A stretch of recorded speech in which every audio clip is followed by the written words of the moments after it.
After 4 local races ended without a winner on the November election in Austin, today is once again Election Day. Fox 7 Austin's Kelly Saberi joins us live from City Hall with what you need to know to cast your ballot. Good morning, Kelly.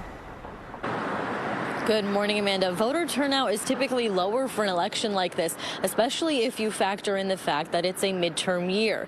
Let's start with what you need to know going into this runoff election. Let's begin with the individual city council district races. Those are 3, 5, and 9. District 3 covers East and Southeast Austin. On the ballot, voters will see marketing strategist Jose Velasquez, who has 36% of the vote from Election Day, and community organizer Daniela Silva, who took 34% of the vote.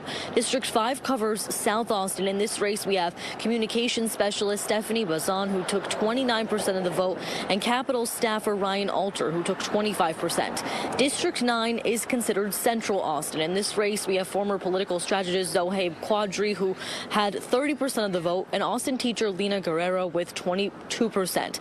Now let's move on to the race for mayor. None of the 6 candidates earned a majority of the votes in November. More than 50% of all the votes, which is why a runoff is needed. Celia Israel took 40% and Kirk Watson took 35% of the vote, the two separated by about 15,000 votes. Watson is a former mayor of Austin, serving from 1997 to 2001. He also worked as a state senator from 2006 to 2020. In 2002, he was a Democratic nominee for the Texas Attorney General, a race he lost to current Texas Governor Greg Abbott. Israel is a former state representative.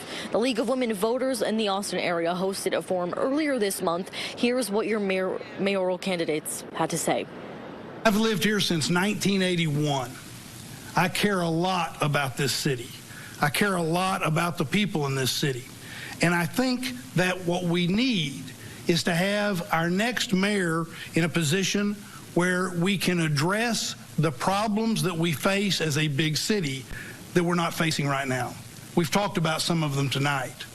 But we don't have any time to fool around. We have to be working on this. Virtually every question has resulted in part of an answer being, we're taking too long. We need to have someone that has a proven track record and a sense of immediacy. We pretend to be a progressive city, but that city, we're losing that spirit of Austin that drew me here in 1982, that said to this lesbian Latina, you're welcome in this city. I knew that I'd be welcome in this city. But we're losing that spirit of Austin. We are pushing people out instead of inviting them in. I have been tested by fire at the state legislature, and I'm ready to take it to another level for the city that molded me in 1982. The polls are open today from 7 a.m. to 7 p.m. You do not have to have voted on Election Day to vote in this runoff election.